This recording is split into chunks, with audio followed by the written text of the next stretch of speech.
tersebut, kami pun berkoordinasi dengan dokter di RSKO untuk bisa menerima Roy melakukan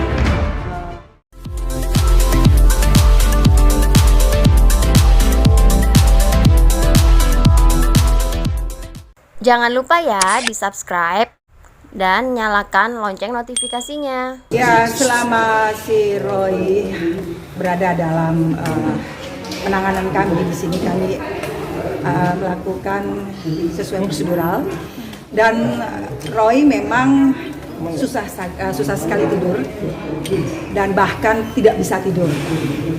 Ini cukup mengkhawatirkan kami, sehingga pada saat dari pihak keluarga melalui lawyer menyampaikan untuk pengajuan rehabilitasi, kami pun menyetujui dan melakukan asesmen sesuai dengan aturan yang berlaku. Dan hasil asesmen yang sementara yang disampaikan oleh dokter memang belum secara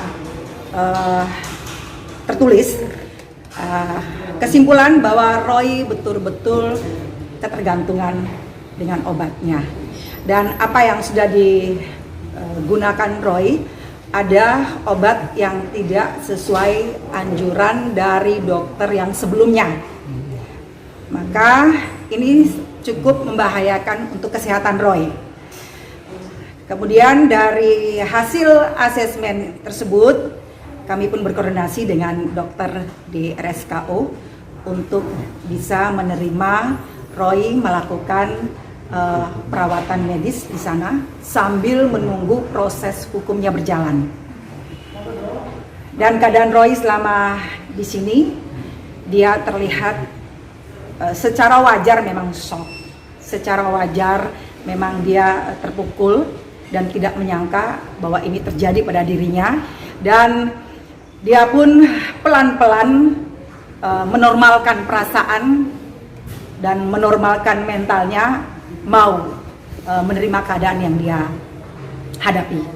Dan kami memberikan secara psikologi padanya dengan memberikan hal-hal yang membuat dia tenang, gitu. Bu Vivi, mungkin kalau di kronologis lebih jauh lagi sebelumnya, sejak kapan sih Roy menggunakan barang transit? Pengakuannya memang istilah di umum itu individual ya, tapi sebenarnya dia memiliki kecemasan yang cukup tinggi, moodnya yang naik turun, sehingga dia membutuhkan relax. Makanya 3 tahun terakhir dia mengontrol terus di dokter yang sudah menjadi langganan tetapnya.